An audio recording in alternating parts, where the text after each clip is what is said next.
اس بات کا ثبوت تمنائے مصطفیٰ،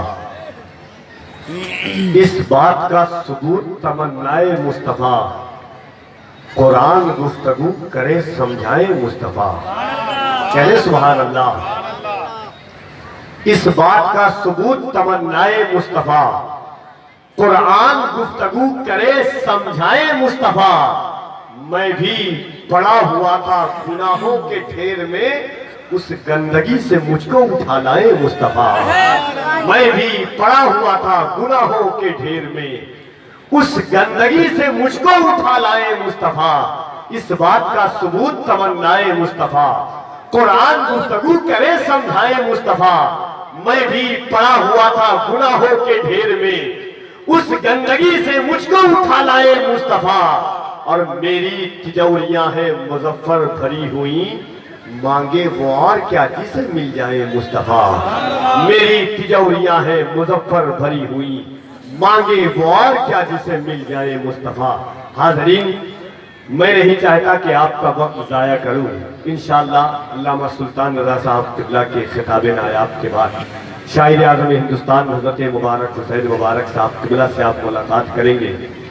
فیضان مصطفیٰ کانفرنس ہے، یہ عرس پاک کی عظیم الشان تقریب ہے۔ ایک صاحب عرس کے عرس میں ہم بیٹھ کر ان کے فیض سے فیضیاب ہونے کی سعادتیں محصول کر رہے ہیں، اور ہر طریق، ہر زاویے، ہر نوعیے سے یہ جلسہ بہت لاجواب ہے۔ بڑی دیر سے نعت خوانی ہو رہی ہے، اس لیے ضروری ہے کہ ہم اس طرق اور اس ریت اور روایات کا تبادلہ کریں، اور دنیائے سنیت کے اس خطیب کو بلائیں، لوگ جن کے خطاب کو سن کر کے اپنی زندگی کو بدلتے ہیں، اپنے آنے والی نسلوں میں شرافت و شائستگی کے پیغام پہنچاتی ہے۔ اور ان کی گفتگو اگر آپ سمجھنے میں، دل کے نہا خانوں میں مقید کرنے میں کامیاب ہو گئے، تو یہ جلسہ آپ کے لیے ہی نہیں، آپ کی آنے والی نسلوں کے لیے بھی انشاءاللہ دوشے باعث آخرت بن جائے۔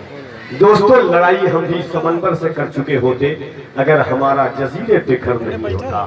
ہر طریقے سے لاجواب ہے منٹو بھائی کا ساؤنڈ اور یہ ان کی محنتیں، ورنہ جو لوگ جانتے ہیں ہمارے احباب کہ رمضان شریف سے ایک ہفتہ قبل میں جلسہ نہیں لیتا ہوں، الحمدللہ حافظ ہوں اور تراویح بھی پڑھاتا ہوں، میں تو تیاری میں مصروف، مگر انچکے میں 8 اپریل سمجھ 10 اپریل سمجھ کر کے لے لیا، پتہ نہیں تھا کہ شعبان کی آخری تاریخ آ جائے گی۔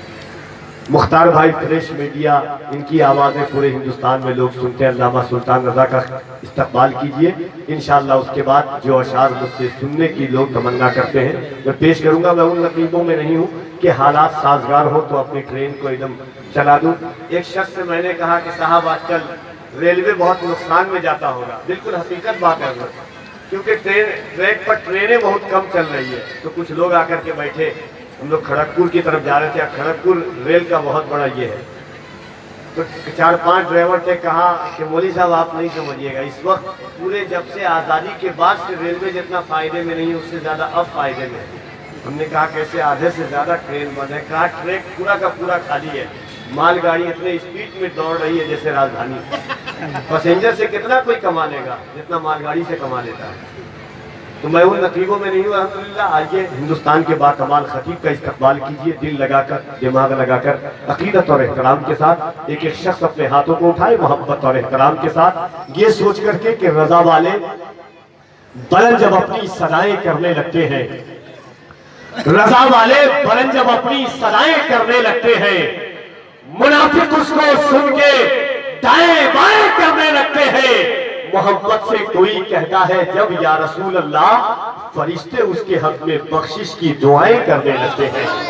ذرا محبت کے ساتھ دل لگائیے، دماغ لگائیے، حدیث عشق کی روشن کوئی تفسیر لکھ دیں گے، زمین کفر پر ہم نعرہ تکبیر لکھ دیں گے۔ حدیث عشق کی روشن کوئی تفسیر لکھ دیں گے، زمین کفر پر ہم نعرہ تکبیر لکھ دیں گے۔ ہمارے جسم میں ہردم حسینی جوش رکھا ہے، جہاں پر کربلا دیکھیں گے ہم شبیر لکھ دیں گے۔ اب ہمیں اگلا نہیں، اب ہمیں اگلا نہیں، پچھلا زمانہ چاہیے، ایک ہی دانا مگر بہلول دانا چاہیے۔ ذرا محبت کے ساتھ ہاتھوں کو اٹھائے اور اللہ کی بڑائی بیان کرے۔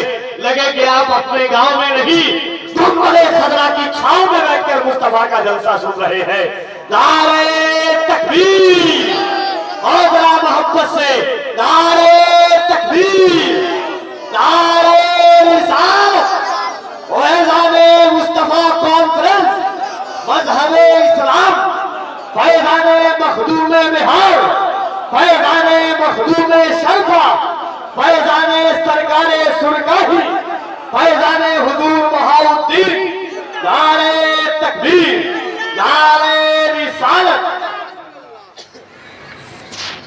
اعوذ باللہ من الشیطان الرجیم، بسم اللہ الرحمن الرحیم۔ قال اللہ تعالی فی القرآن المجید والفرقان الحمید، لقد کان لکم فی رسول اللہ اسوۃ حسنہ۔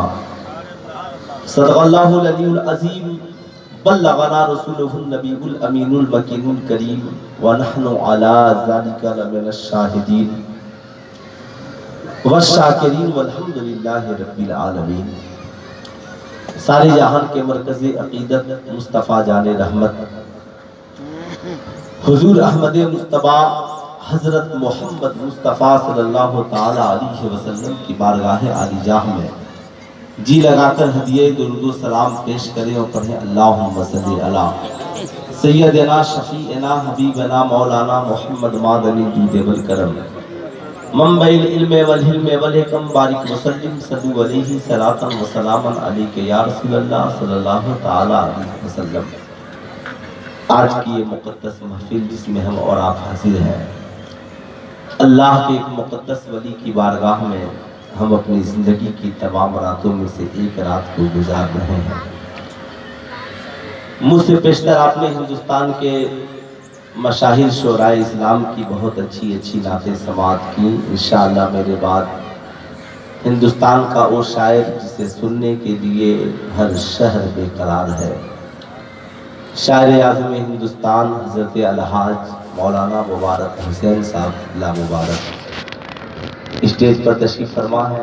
نقیب اعظم ہندوستان حضرت مولانا کفیل عنبر صاحب قبلہ کی شاندار نظامت، انشاءاللہ میرے بعد پھر آپ ان کے اشعار سنیں گے۔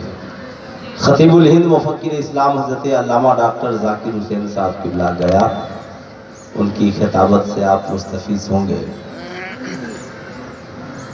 یہ جلسے اس لیے نہیں ہوتے یا عرس کی تقریبیں اس لیے نہیں ہوتی کہ ہم میلوں میں آئیں گے، مٹھائیاں خریدیں گے، اپنے گھروں کو چلے جائیں گے، بلکہ یہ جلسے اس لیے ہوتے ہیں، عرس کی تقریبیں اس لیے ہوتی ہیں کہ لوگ ولیوں کی بارگاہ میں آئیں اور جب یہاں سے لوٹیں تو ان کی زندگی میں انقلاب ہو، سماج میں پریورتن ہو، لوگ اپنی زندگی کو بدلنے کی باتیں کریں، ایسا لگے کہ ہم اس ولی کی بارگاہ سے آ رہے ہیں جس ولی نے لوگوں کے اوپر نگاہیں ڈال کر ان کی زندگیاں بدل دی ہیں۔ یہ ان جلسوں کا سب سے بڑا مقصد یہی ہے۔ یہ اور بات ہے کہ آج میلوں کی آوازیں گونج رہی ہیں اور جلسہ گاہ میں انسان نہیں بیٹھا ہے۔ یقیناً وہ وقت آنے والا ہے جب چاہ کر بھی آپ مسجدوں میں نہیں جا پائیں گے۔ اللہ کا کرم، یہ ان کا عرس تھا اس لیے انہوں نے کرا لیا، ورنہ ہمارے اور آپ کے بس کی بات نہیں تھی کہ آج کی یہ تقریب ہوتی۔ سرکار مولائے کائنات سے یہودیوں نے پوچھا کہ وہ کون سی چیز ہے جس کا ذکر قرآن میں نہیں ہے۔ سرکار مولائے کائنات سے پوچھا یہودیوں نے کہ کون سا ذکر ہے جس کا ذکر قرآن میں نہیں ہے، کون سا علم ہے؟ تو مولائے کائنات نے کہا جھوٹ قرآن میں نہیں ہے۔ کہا کہ یہ بتائیے آپ کے پیغمبر تو سب دیکھتے ہیں مگر کون ایسی شے ہے جسے اللہ تو سب کچھ دیکھتا ہے مگر کون ایسی شے ہے جسے اللہ نہیں دیکھتا؟ تو مولائے کائنات نے کہا اللہ کو نیند نہیں آتی اس لیے وہ خواب نہیں دیکھتا۔ یقیناً یہ قوم خواب میں سوئی ہوئی ہے، اسے جگانے کی ضرورت ہے۔ جگانے کے لیے مولانا کفیل عنبر جیسے نقیبوں کی ضرورت ہے، الحاج مبارک حسین مبارک جیسے شاعروں کی ضرورت ہے۔ ناچیز کو آپ نے بلا لیا ہے تو سنیے، ڈاکٹر اقبال نے ایک شعر لکھا، کیا تماشا ہوا اسلام کی تقدیر کے ساتھ، قتل شبیر ہوئے نعرہ تکبیر کے ساتھ۔ ان جلسوں کا سب سے بڑا مقصد صاحب یہ جلسے اس لیے نہیں ہوتے جیسا ہم نے اور آپ نے سوچا ہے۔ انبیاء کرام کے آنے کا بھی مقصد ہے، اولیاء اعظام کے بھی آنے کا مقصد ہے۔ پوچھا گیا ایک قرآن تو بتا نبی کے آنے کا مقصد کیا ہے؟ تو قرآن کہتا ہے یزکیکم، یہ نبی اس لیے آئے تاکہ تمہارے دلوں کو صاف اور ستھرا کر دے، تمہارے سماج کو اچھا بنا دے، تمہارے ماحول کو اچھا بنائے، بگڑے ہوئے سماج کو ایک نئی راہ دکھلائے۔ جو لوگ سماج میں دبے کچلے ہیں انہیں اونچا مقام اور رتبہ عطا کیا جائے۔ نبی کریم صلی اللہ علیہ وسلم کے آنے کا مقصد یہی ہے۔ آقا جس وقت تشریف لائے حالات ایسے نہیں تھے جیسے آج ہے۔ آج کوئی پابندی نہیں، آپ مسجد میں نماز نہیں پڑھ سکتے، گھر میں پڑھ سکتے ہو، آپ جہاں چاہو قرآن کی تلاوت کر سکتے ہو، جہاں چاہو آپ دین کی باتیں کر سکتے ہو، بچوں کو دین سکھلا سکتے ہو، بیوی کو دین سکھلا سکتے ہو، بچوں کو دیندار بنا سکتے ہو۔ لیکن جب مصطفیٰ جان رحمت تشریف لائے بڑی پابندیاں تھی، کوئی آقا کی بات سننے کو تیار نہیں تھا۔ صاحب پابندی کا یہ عالم کہ مکے کے ہر شخص سے ابو جہل اینڈ کمپنی کے لوگ کہتے ہیں جو آقا کی بات سنے گا اس کا سماجی بائیکاٹ کر دیا جائے گا، جو مصطفیٰ جان رحمت کی باتوں کو سنے گا انہیں محلے سے نکال دیا جائے گا، جو ان کا کلمہ پڑھے گا اس کے سینے پہ پتھر رکھ دیے جائیں گے، جو ان کا نام لے گا اس کی زبانیں کاٹ دی جائیں گی، جو ان کا کلمہ پڑھے گا اس کی جان لے لی جائے گی۔ اللہ اکبر! ایسے بگڑے ہوئے ماحول میں ہم اور آپ ہوتے تو کیا ہوتا؟ طائف کے میدان میں آقا پتھر کھا رہے ہیں مگر خدا کی باتوں کو زمانے کو بتا رہے ہیں۔ صاحب گلے میں چادر ڈال کر کھینچا جا رہا ہے مگر مصطفیٰ جان رحمت اسلام کی تبلیغ کر رہے ہیں۔ غور سے سننا، آج ساری سہولتیں ہمارے پاس ہیں مگر دل میں شکر نہیں ہے، زبان پر شکوے ہیں۔ آج مسلمانوں کی پوزیشن یہ ہے مسجدیں خالی ہے، مسجد مرثیہ خواہ ہے کہ نمازی نہ رہے، یعنی وہ صاحب اوصاف حجاجی نہ رہے۔ عورتیں ہیں مگر پردہ نہیں ہے، قرآن ہے مگر قرآن کی تعلیم نہیں ہے، جلسوں میں نعرے ہیں مگر کردار مصطفیٰ نہیں ہے، بزرگوں کی تربتوں پر چادریں ہیں مگر چادریں چڑھانے والوں کی زندگی میں کردار اولیاء اعظام نہیں ہے۔ سلطان رضا پوچھنا چاہتا ہے ہمارے گھروں میں سیدہ فاطمہ کے نام کے چراغ ہے مگر ہماری گھر کی عورتوں کی زندگی میں کردار فاطمہ الزہرا نہیں ہے۔ سلطان رضا پوچھنا چاہتا ہے کب ہمارا سماج بدلے گا، کب ہماری زندگی بدلے گی؟ کیا آپ کو کسی نے نماز پڑھنے سے روکا ہے؟ کیا آپ کو کسی نے قرآن پڑھنے سے منع کیا ہے؟ کیا آپ کو کسی نے قرآنی تعلیمات پہ عمل کرنے سے منع کیا ہے؟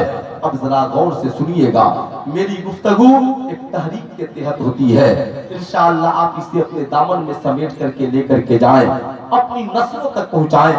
ذرا غور سے سنیں گے، مصطفیٰ جان رحمت صلی اللہ علیہ وسلم ہے، حرم میں نماز پڑھ رہے ہیں آقا، کعبے کے سامنے آقا سر و سجود ہے، ابو جہل اینڈ کمپنی کے لوگ ہیں۔ ابو جہل کہتا ہے اے کافروں، تم میں کا کون ہے جو محمد ابن عبداللہ صلی اللہ علیہ وسلم کے جسم پر اونٹ کی گندگی اور اجری کو ڈال دے؟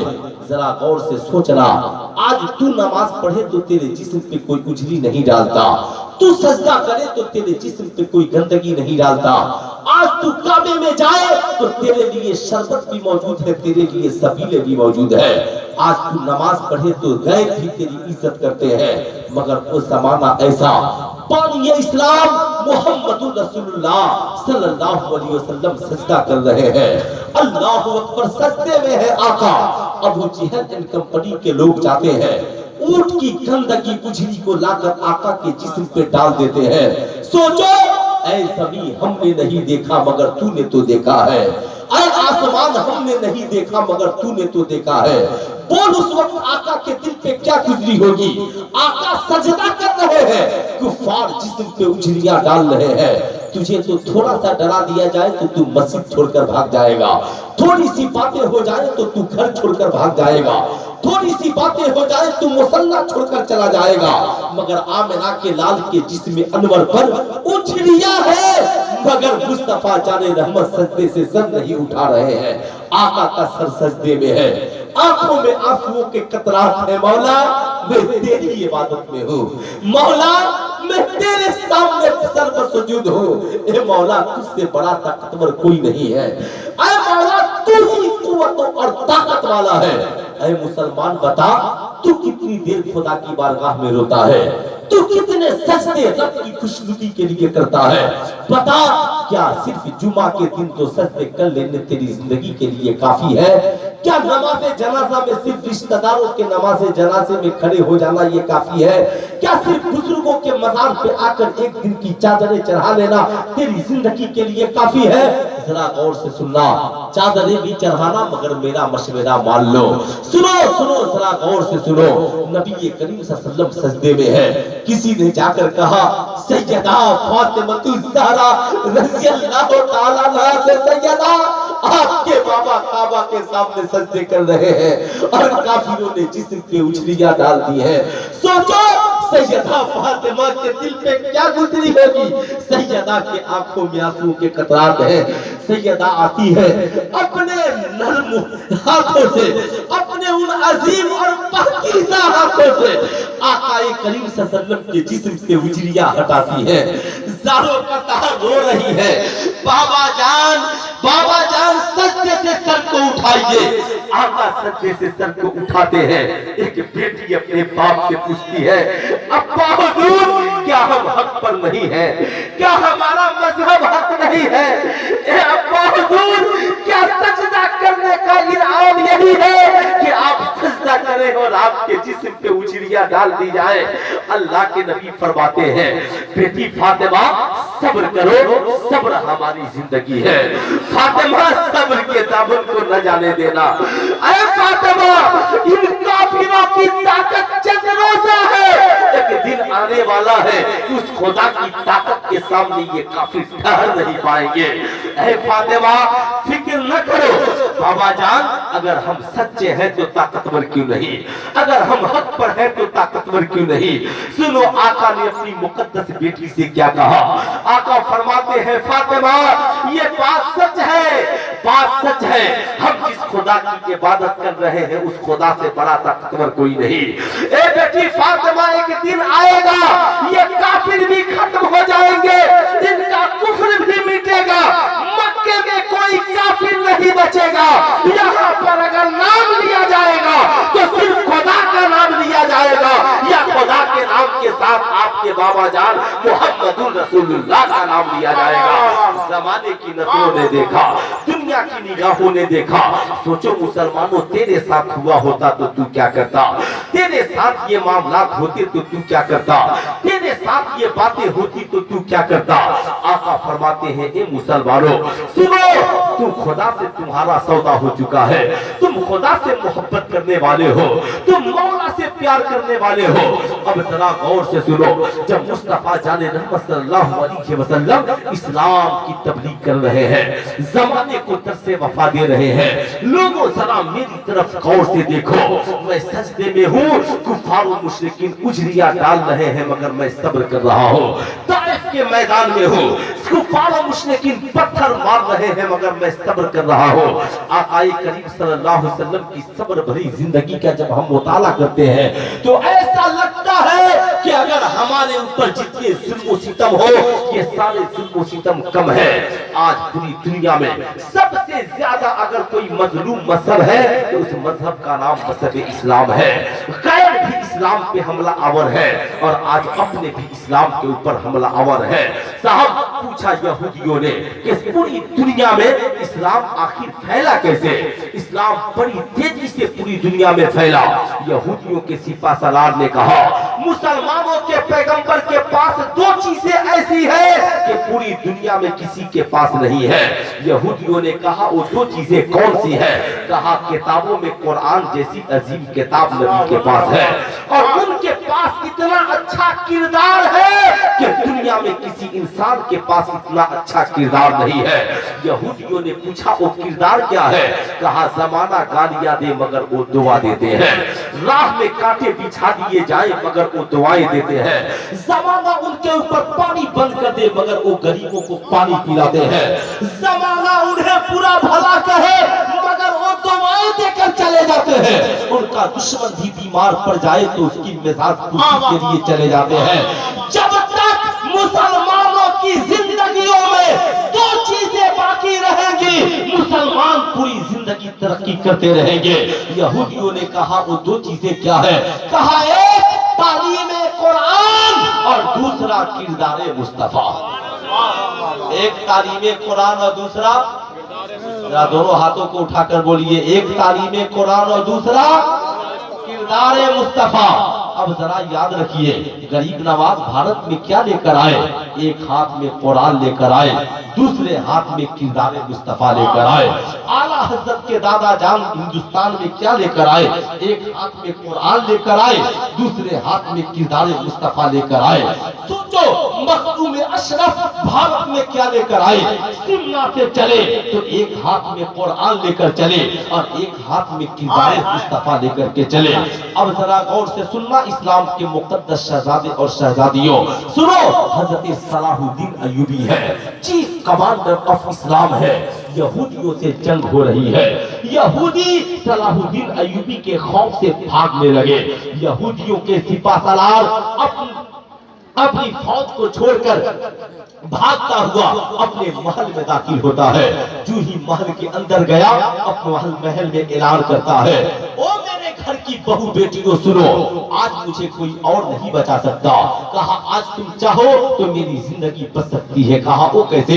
कहा आज हमारे सिपाही अपनी तलवार को नीचे कर चुके हैं, हमारी फौज भाग चुकी है, अब हमें बचाना हो तो तुम अपने हुस्न का इस्तेमाल करो, तुम अपनी जवानी का इस्तेमाल करो। तो उनकी बेटियों ने कहा करना क्या होगा? कहा सदर दरवाजे से लेकर मेरे चेंबर तक नंगे जिस्म खड़ी हो जाओ। मुस्लिम नौजवान इस चेंबर में आएंगे, तुम्हारे हुस्न को देखकर तुम्हारे साथ चले जाएंगे, तुम्हारी जवानी को देखकर तुम्हारे साथ चले जाएंगे। गौर से सुनना, यूं ही कोई कौम आवारा नहीं हो जाती, यूं ही मुसलमान कुरान की तालीम से दूर नहीं हो गए, यूं ही मुसलमान आका की सुन्नत से दूर नहीं हुए, यूं ही तुम्हारी बेटियों के सरों से दुपट्टा नहीं उतरा, यूं ही तुम्हारी औलादे शराबी नहीं बनी है, यूं ही तुम्हारे बच्चे जुआरी नहीं बने हैं। अरे जिस चमन को नबी ने सजाया हो, भला उसे कोई आंखें क्या दिखला सकता है? जिस इस्लाम की हिफाजत के लिए करबला में इमाम हुसैन ने शहादत का जाम पिया हो, उसे दुनिया उंगलियां को क्या उठा सकती है? अरे जिस इस्लाम की तबलीग के लिए सरकार सुरकाही ने पूरी जिंदगी चारपाई, पूरी जिंदगी पैदल और बैलगाड़ी से सफर करके इस्लाम की तबलीग किया हो, भला उस इस्लाम की चमन में कोई खजा की बातें कैसे ला सकता है? ऐसा नहीं हो सकता। ये सोची समझी साजिश का एक हिस्सा है। अब वो साजिश क्या है, जरा गौर से सुनिएगा। अच्छा बोलूं ना, इजाजत है ना साहब? इजाजत है, बोलूं ना? तो जरा आगे से पीछे तक दोनों हाथों को उठाकर बोलिए सुभान अल्लाह। अच्छा साहब, जो नौजवान खड़े हैं, तुम्हें तुम्हारी माओ के दूध का वास्ता, तुम्हारी माँ तुझसे पूछे कि तू जलसे में क्या करने गया था, क्या तू बोलेगा जलेबी खरीदने गए थे? क्या तू बोलेगा खिलौने खरीदने गए थे? क्या तू बोलेगा गर्लफ्रेंड से मिलने गए थे? अगर इतनी शर्म की बात नहीं हो तो जाकर के अपनी माँ से कहना, हम जलसे में गए थे खिलौनों के लिए नहीं, गर्लफ्रेंड से मिलने के लिए नहीं, हम जलसों में अय्याशी के लिए नहीं गए थे, हम जलसों में गए थे तो करबला वाले इमाम हुसैन का किरदार सीखने के लिए गए थे। हाथों को उठाकर मोहब्बत से नारे तकबीर, नारे रिसालत, मज़हबे इस्लाम जिंदाबाद, ऐज़ाने मुस्तफा कॉन्फ्रेंस जिंदाबाद, ऐज़ाने सरकारे सुरकाही जिंदाबाद, उर्से मुक़द्दस हज़रत बहाउद्दीन जिंदाबाद। शर्म आनी चाहिए मेरी कौम के नौजवानों को। आज अंधेरी कोठरी में बैठकर तेरे खिलाफ तुझे मिटाने की बातें की जा रही है और तू आकर के मेलों में मिठाइयां खा के मस्तियां कर रहा है। याद रखना, ये तेरी मस्तियां पस्तियों में बदल जाएगी।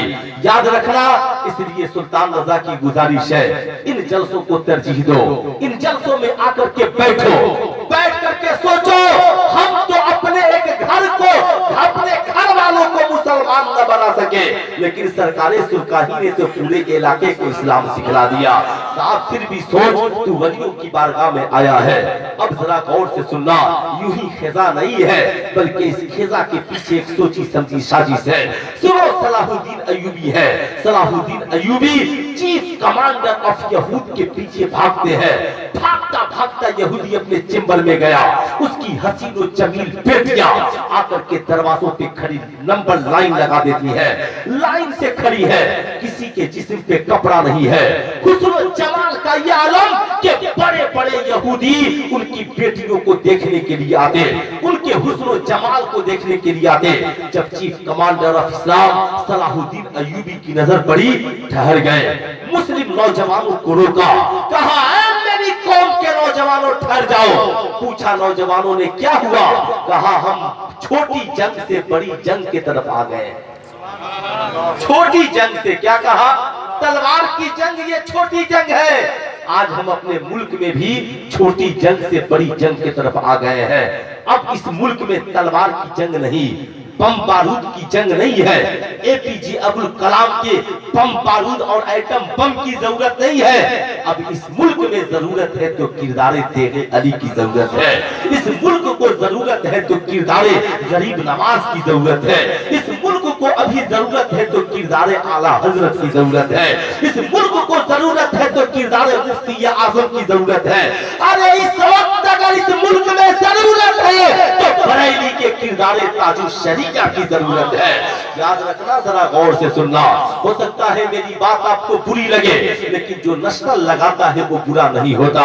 गौर से सुनना मेरी बातों को। सलाहुद्दीन अय्यूबी कहते हैं कि हम बड़ी छोटी जंग से बड़ी जंग की तरफ आ गए हैं। मुस्लिम नौजवानों ने कहा हुआ क्या? कहा अब जिस जंग की तरफ हमारा कदम बढ़ेगा, ये जंग तलवार से नहीं जीतेंगे। कहा ये जंग जीतेंगे कैसे? कहा इस जंग को जीतने के लिए सलाहुद्दीन अय्यूबी के तलवार की जरूरत नहीं, बल्कि आमिरा के लाल के किरदार की जरूरत है। कहा नौजवानों ने करना क्या होगा? कहा बताओ नबी ने चलने का तरीका क्या बतलाया? बताओ नबी ने चलने का तरीका क्या बतलाया है? अल्लाह अकबर।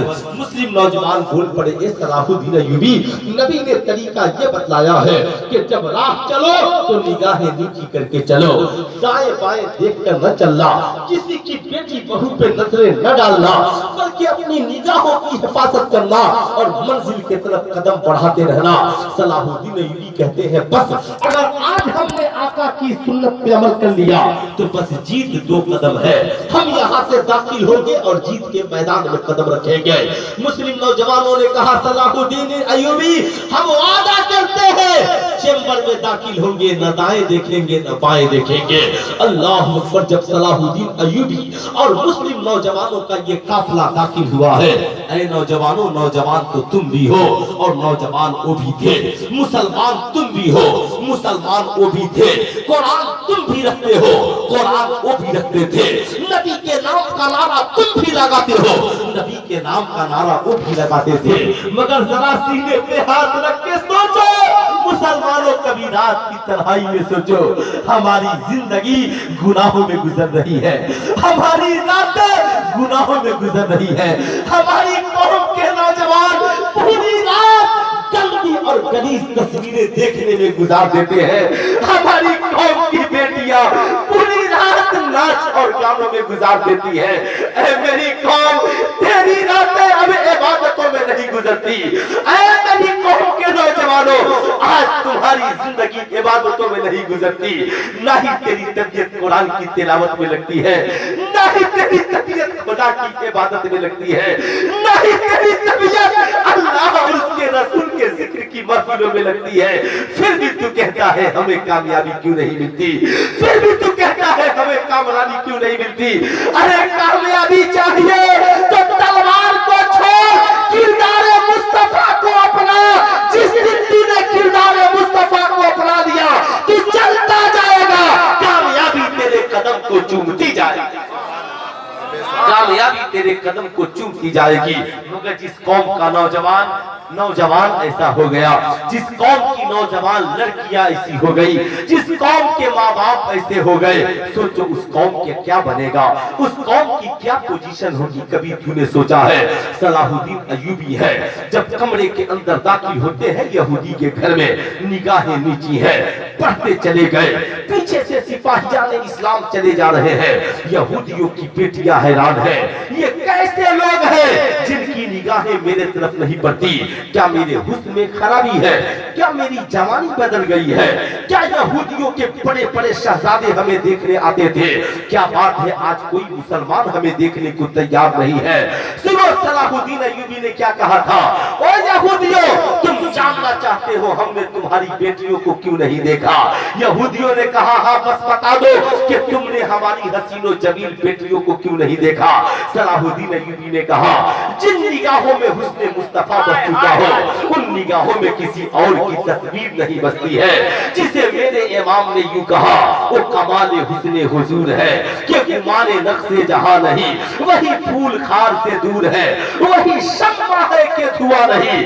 सुनो, सलाहुद्दीन अय्यूबी उसके हाथ पांव में पेरिया डालते हैं और कहते हैं, जालिम चल। उसने कहा, ए सलाहुद्दीन अय्यूबी, तुम जंग हार चुके थे, मगर आज तुझे तुम्हारी नबी की सुन्नत ने बचा लिया। आज तुझे तुम्हारे नबी की सुन्नत ने बचा लिया है। मगर सुनो, उसने जो कहा वो सुनो। ऐ सलाहुद्दीन अय्यूबी, जब तुम नहीं रहोगे तो क्या होगा? ऐ सलाहुद्दीन अय्यूबी, जब तुम्हारी तरह मुसलमान नहीं रहेंगे तो क्या होगा?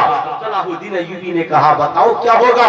कहा, सुनो, मैंने बुराई के जिस बीज को आज अपने घर में बो दिया है, इस बुराई का दरख्त जब बड़ा होगा, इसकी शाखें फैलेंगी, और ये जब तुम्हारे आंगन में इसकी शाखें पहुंचेंगी, उस वक्त याद रखना, तुम्हारी बेटियां मुसलमान होंगी, मगर उनका किरदार और कैरेक्टर मुसलमान नहीं होगा।